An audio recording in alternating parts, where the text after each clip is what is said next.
Pull up a chair by the hearth. Hey guys, welcome back, John Megacycle here with an episode, an introduction to Hearthstone. This is a trading card game sold, I guess, by Blizzard.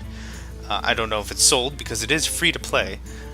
Trading card game, I guess, is a word I shouldn't use considering there's no trading directly with other players, but this is a very simple card game. Very simple to learn, but difficult to master is the way that it's been keyed, and it's the way I'd like to go with it. If you're familiar with the World of Warcraft universe, this is sort of the heroes of World of Warcraft brought into a card game. Cards, if you're unfamiliar completely with how card games go, I'll give you a really quick idea of it. Cards have certain strengths, weaknesses, powers, abilities, that sort of a thing. As a really high idea of how this works is, cards have a certain cost, they do a certain thing, they perform a certain ability or support some kind of a role against your enemy. This is effectively two people fighting each other, summoning creatures, casting spells to really kill each other, really. If you want to defeat your opponent, there's creatures, they're called minions, there's a variety of spells, there's techniques, there's weapons, there's all these neat ways to really mess with your opponent, to destroy them utterly and have fun with it. I'm painting it a little grim, but really that's what you're trying to do. Now, the neat thing about this is there's tons and tons of different cards. You could have two players playing the exact same character or the exact same style, but have completely different cards and a completely different way to go about it. I guess really to get you started, we should just play a game. We'll just do a quick practice game. There's 9 classes. Let's see, I'm going to play with my priest deck. There's 9 classes in all, and these each have a different style, a different taste, a different play on how they come to the battlefield.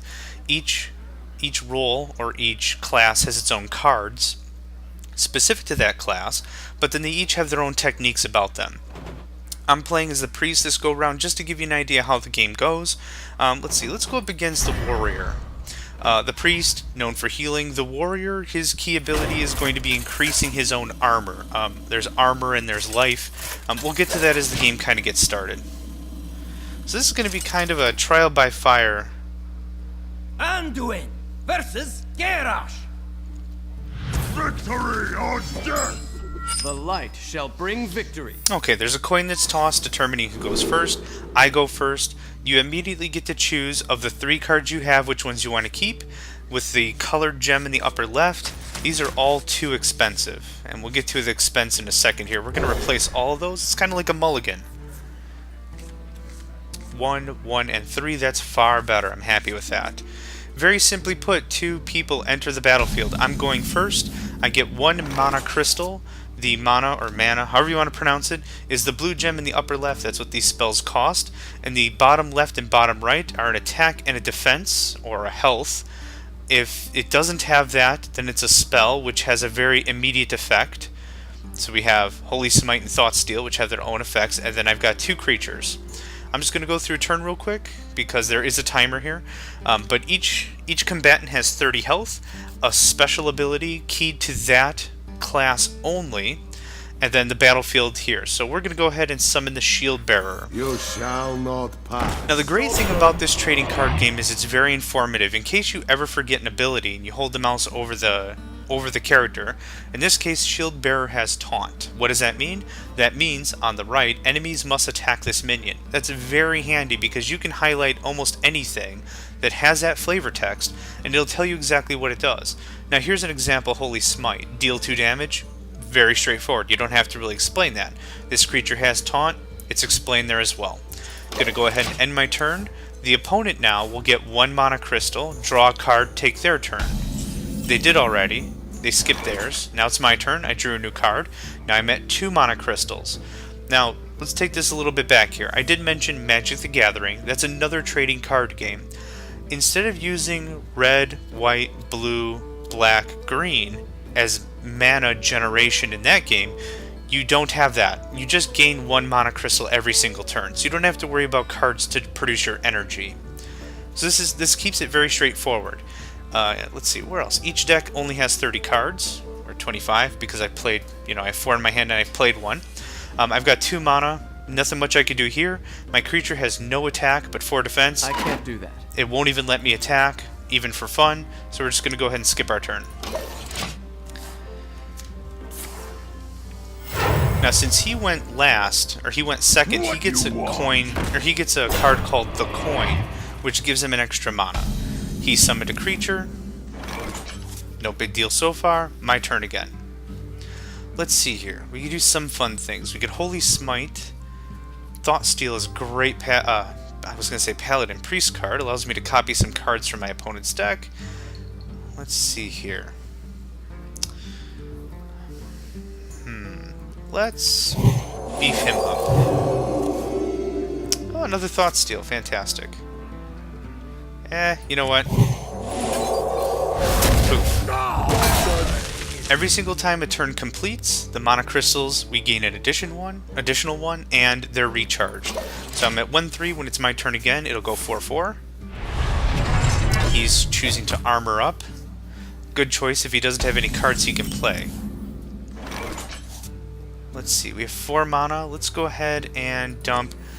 I'm not even gonna. Let's try to pronounce that. Singjin Shield Master. Tadingo! Yeah, done. Perfect.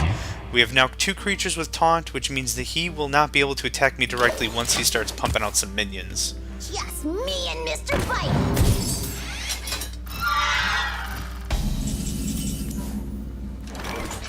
Sounds good. A lot of good stuff going on here. Let's see, how do I want to handle this? Let's get another creature on the field. This guy, the Gurubashi Berserker. Ugh. Let's see here.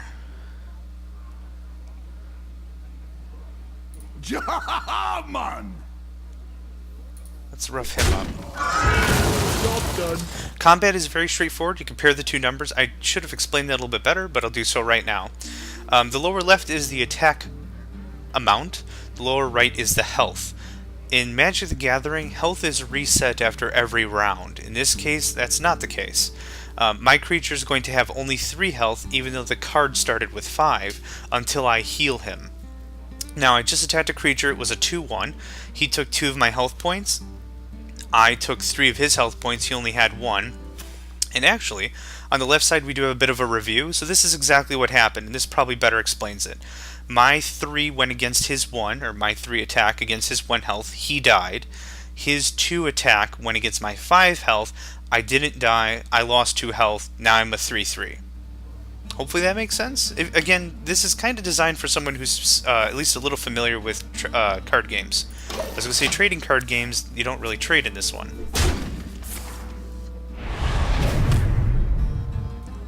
Ready to ride. Okay, finally get some creatures on the field. Good move on his part. He took out a larger creature on my side. Okay, very cool. This is kind of one of the cards a priest is known for. The Northshire Cleric. Whenever a minion is healed, draw a card. That includes his minions. So here's what we're going to do. We're going to summon her. This guy, whenever a minion takes damage, gains 3 attack. He'll take damage. He'll level up a little there. We're going to heal him. And then we draw a card. Let's see, we're going to go ahead and Thought Steal. Time to start using this. We got another Shield Master and a Fiery War Axe. That's awesome. Considering priests don't get weapons. Weapons are a supplemental card. We pay the 2 mana and it sits here. This axe, for 2 times I can use it, it'll deal 3 damage wherever I want. It's very handy. I can't attack with you because you don't have an attack. I already attacked with you, and I just summoned her. That's the Z's. She needs time to wake up and get prepared for the next battle. In Magic the Gathering, this was referred to as summoning sickness. Basically, you're pulling a creature from another dimension to fight for you, so the creature needs a second or 2 to wake up. Let's see here. So, let's do a little power play, shall we? You hit him. They'll both get a little bump. We're going to finish him off with the Holy Smite. We're going to keep the train going with lesser heal. Get another card. This is good. So we're keeping ourselves fairly well stocked. We're going to do it with a Mind Blast, 5 damage to an enemy hero. We're going to equip the Fiery War Axe. Really using all of our mana to our advantage. Right away. Let's just insult to injury. And you know what? She'll be attacking him, killing him next turn. By We're the going to light. step in and use the axe. Now in that little exchange, what happens is, I attack with the axe, her attack still damages me, so I still took 2 points of damage. Hence I'm at 28 now. Charge forward! Reducing the amount of cards you have to maintain, like the mana in... I keep calling it mana, I like to call it mana, whatever. In Magic the Gathering, and keeping it to only 30 cards makes it a lot easier for a lot of people to digest. That was a good move on his part. Well played, jerk. Let's see here. Here's what we're gonna do. By the light. That. Right away. This. This. Now we've got some damaged characters on the field. I did just get this, the Dark Scale Healer. Restore 2 health to all friendly characters. The real thing about this is every single card has its own combination, has its own mechanic. Each of these roles, or these classes, have their own style of play. It's amazing. Like I said, you could have 2 priests on the field. A lot of similarities in structure, but completely different cards in how the game is played. Considering it's a free-to-play, you can't beat it. So as I'm talking here, Is someone injured? summon another one of those things. Let's heal myself using my ability. Job's done. And hopefully I'm not, I'm not trying to give any huge tips or tactics here, but I'm hoping you're at least getting an idea of the game and will want to try it yourself. Good move on his part, take out my healer. Charge forward! Don't mess with Tusker. Now Battle Cry is another ability that's often used, but hey, I was done reading that. When the creature comes into play, it does something. In this case, summons a 1/1 boar, and he took out my priestess. Let's see here. Let's do this. You shall not pass. Our shield bearer from before. This guy's a real treat. Gain 1/1 for each other friendly minion on the battlefield. The Frost Wolves stand ready. That'll turn him to a 7/7. That's pretty darn sweet. Let's see, what do I want to do here? Let's do this. I want to maintain good board control. And we're going to heal up our Berserker. Want to keep him full health as much as possible. Now, as I mentioned before, this is kind of the heroes of World of Warcraft. A lot of these structures might look similar, especially if you've played Warcraft, the strategy game. Of course, we have a griffin here. I'm probably getting that wrong. Eagle, lion, winged thing. But you got some very classical architecture that's very familiar in the Warcraft universe. Let's see. Got some solid hitters on the board. Let's do this guy. The Stormwind Champion will give all our minions +1/+1. The Raid Leader gives all of our minions +1 attack. Now, even some of these smaller guys are really starting to hit. Now, we've been doing a lot of creature damage, but the real point of this whole thing is that we kill this guy. This is the guy we're fighting. These two heroes are meeting on the battlefield. That's the whole point of this whole thing. But this guy has taunt, so we need to attack him first, and I'll demonstrate that real quick. I must attack that minion with taunt. See, the game's also very helpful in giving you at least some little tips on what you should be doing. Let's do this. Oh, I don't have enough mana to heal. See? Another good point. Now we can hit the opponent directly. Oof, 16 damage. Well, I've got enough stuff on the board to kill him next turn, so let's see what happens. Armor up. Don't mess with Tusker. More of these boar things. They're cute. They're a little annoying, but they're cute. Alright. There's not really much else we need to do here. I'm going to heal up my guy. None of his minions have taunt. We can hit him directly.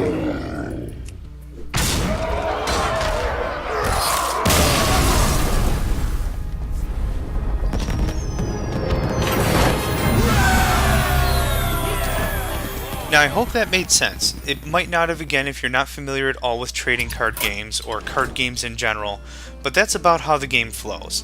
That was just a practice. Now, we can also do a play which is against a real opponent, an actual human. We can play as casual, which means not ranked, just for fun, or we actually play them ranked. That actually shows how you stack up against other players, how you compare against how other decks are constructed, how other players play, that sort of a thing. Doing that, you can accomplish quests. Now these quests, down here below, I've got a few I'm sitting on right now. They award a bit of a small amount of gold. This gold is then used to purchase packs. This is how you then purchase, new cards. You buy a pack. Pack comes with 5 cards. One is at least a rare or better, and then you can use that to build up your deck. Now, in addition to all that, there's another cool thing you can do. You can actually craft cards. Now, these are some extras that I have. Actually, let's do a little bit better here. Here are some extra cards that I have. What you could do is you can disenchant them and get a bit of powder, or I think it's mana essence or some such. You can then use that mana essence to buy other cards directly. So it's kind of like you're selling them and buying cards. So if there's any card that you like or don't, I could go ahead and disenchant this one to get 5 essence. And then I can go around and find, oh, I like this one, I need 100 essence. So there you go. So that's another neat thing, is even if you're given a bunch of cards you don't like, you can actually go through and start to disenchant some of these. If I don't feel there's a need for this one, I can go ahead and disenchant him and go get something else. So that's another really cool aspect about it, that even if you're given a lot of really poor cards that you don't like, or just cards you don't think you'll ever use, when you're building your deck, you can go ahead and sell some, or disenchant, and then re-enchant or create some new ones. In addition to that, there's also the arena. If you're ever familiar with a draft is kind of how this works. You're given a bunch of random cards, and you build a deck out of it. Now see, you can pay $2, so this game, like I said, free to play, but you can pay some money, or 150 gold. I don't have any gold, so we're going to have to back out. But you go through and you build a deck and you play against other players, and the rewards are much greater than just playing in practice or just the play mode. Let's see, aside from that, yeah, of course, like I said, with the money, if you ever actually wanted to get a little bit more ahead of the game, you can pay cashy money. But I do enjoy just the ability to play it just as a game and relax. No need for cash. So, that having been said, I'm going to go ahead and start tweaking some decks. Thank you a lot for joining me, guys. I really appreciate it.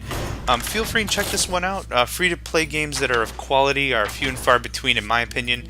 This one's definitely worth a look if you're at all familiar with card games and would enjoy to pick one up. So, that having been said, thanks for joining me, and I will catch you guys next time.